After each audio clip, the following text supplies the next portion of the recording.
Washington is still reeling from the White House pushback on special counsel Robert Hur's report, and we will get to that momentarily. But we want to begin today with the last candidate standing between Donald Trump and the Republican nomination. That is former South Carolina Governor Nikki Haley. She's on the campaign trail in North Augusta, South Carolina, and joins us this morning. Good morning to you. Thanks, Margaret, for having me. So, Ambassador, you have made mental acuity a signature issue for your campaign for the better part of the past year. You're handing out paper copies now of a cognitive assessment. When do you plan to take it, and are you at all concerned that you might turn off some older voters? I have no problem taking it, and what I've said is we need to have mental competency tests for anyone over the age of 75. I don't care if we do it for 50 and up. But what happened with Joe Biden this week and what we've seen with Donald Trump is another example of why. We have to face the reality of the fact that when you get to those ages, you get diminished. These are people making decisions on our national security. These are people making decisions on the future of our economy. We need to know they're at the top of their game. This morning, NATO, the Western Alliance, issued a statement responding to remarks Donald Trump made last night at a rally, and they warned it puts U.S. soldiers at risk. Here's what he said. One of the presidents of a big country stood up and said, well, sir, if we don't pay and we're attacked by Russia, will you protect us? I said, you didn't pay? No, I would not protect you. In fact, I would encourage them to do whatever the hell they want. If elected, would you adhere to the premise that an attack on one is an attack on all? I mean, absolutely. NATO has been a success story for the last 75 years.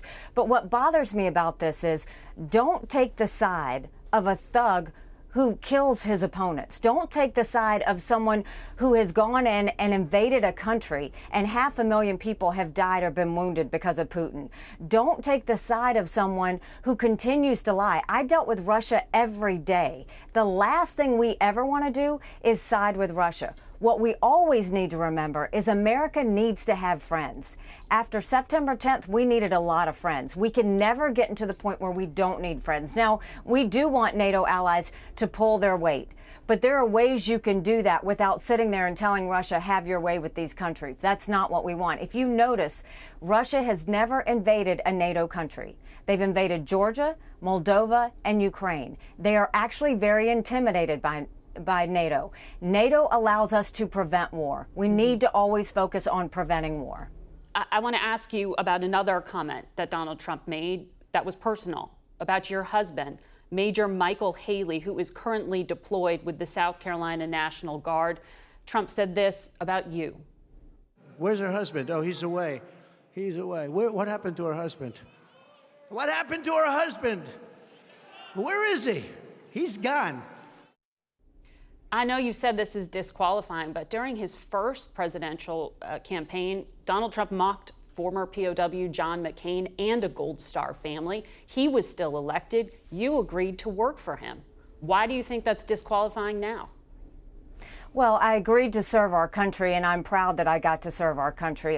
There's nothing, no more higher honor than to serve the people of this country. But what I can tell you is, look, it's insulting to military members. It's insulting to military families. And the part that bothers me is he continues to do this. This isn't personal about me and Michael. This is about what it says to every member who sacrifices for us. This is about what it says to every military family who sacrifices alongside of them.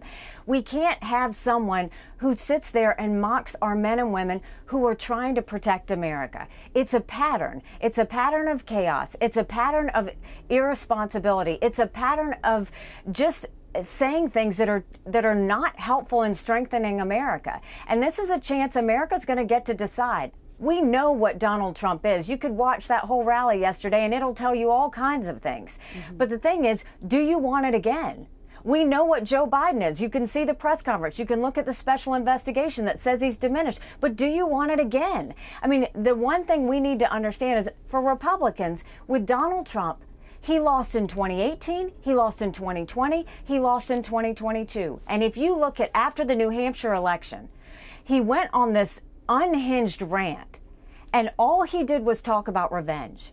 And then you look, he said, anyone that supported me was barred permanently from MAGA. Then he pushed the RNC to name him the presumptive nominee. Then he lost his court case and he went on a rant again. The problem with all of that is at no point is he ever talking about the American people. He's never talking about the fact that we have wasteful spending and we're $34 trillion in debt. He's not talking about the fact that only 31% of 8th graders in our country are proficient in reading. He's not talking about an open border where all it takes is one to have a 9/11 moment. He's not talking about the lawlessness in our cities, and he's not talking about anything about the wars that are happening around the world. That's the problem. That's what we're facing when this decision comes down in the election. Well, he did talk about the border. In fact, he encouraged Republicans to kill the bipartisan deal that was brokered. And last night, he was also talking about, at this very critical moment for Ukraine, when the Senate is this weekend debating military aid, he came out and criticized the nearly $100 billion aid package. Given what you know, would you encourage Republican lawmakers now to back this nearly $100 billion security supplemental? Well, the first thing I'll say is, I think that Biden and Congress have done a poor job telling Americans why they should care about Ukraine. And so you can't blame the American people if they say, why are we doing this? The way we need to look at it is, I don't think we should give any country straight up cash, because you can't follow it and you can't hold it accountable. But I do think we should support Ukraine, and I do think we should give them the equipment and ammunition to win. Because listen to Putin's own words. He said once he takes Ukraine, Poland and the Baltics are next. Those are NATO countries, and that puts America at war. This is about preventing war. That's the important reason why we have to support Ukraine. I want to ask you about Israel. Half of U.S. adults polled believe that the military response from Israel in the Gaza Strip has gone too far. That's according to the latest AP poll. That's up from 40% in the month of November. Do you think half of Americans are wrong on this issue? I will never say that any American person is wrong. It's not for a leader to say whether they're wrong or right or good or bad. That's the problem that we have in America now. I think what's important is just to explain and communicate why this matters. I've been in Israel multiple times. I've been on the border and seen all the threats that face Israel. But when you look at what happened on October 7th, when they beheaded those people and burned those babies alive and took those girls out of the concert and raped them and dragged their naked bodies through the streets of Gaza, what did they say? Death to Israel, death to America. That's what Hamas said. Yes. After 9/11, did we want anyone to tell us what to do? No. We wanted to make sure that we destroyed the terrorists. Israel wants to destroy the terrorists. We all care about the people in Gaza. We all do. The problem is Hamas is holding them hostage. They always have. But Margaret, where are the Arab countries?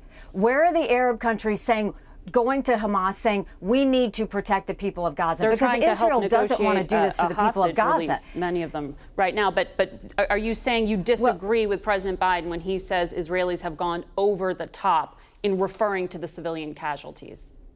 Hamas has said they're going to do this again. Israel needs to do whatever it takes to make sure this doesn't happen again. And that means eliminating Hamas. They have tried working with all of the Arab countries to go and help the people of Gaza. If anybody worries about the people of Gaza, ask the Arab community, why aren't you stopping Hamas?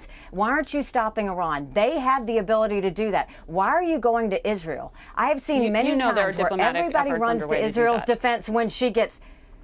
Yeah, but the point is, don't go and blame Israel for this. I have seen many times where Israel gets hit and everybody supports Israel. But when Israel hits back, everybody condemns her. That is wrong. They went through a horrific time. You've got to go to Hamas. Why are we not putting the pressure on Iran and Hamas? That's where the pressure should be. Why would you put it on the one that was hit? That's not what we do. We should have the backs of Israel and force the Arab countries to tell Hamas they've got to stop. That would end this war immediately. Ambassador Haley, thank you for your time this morning.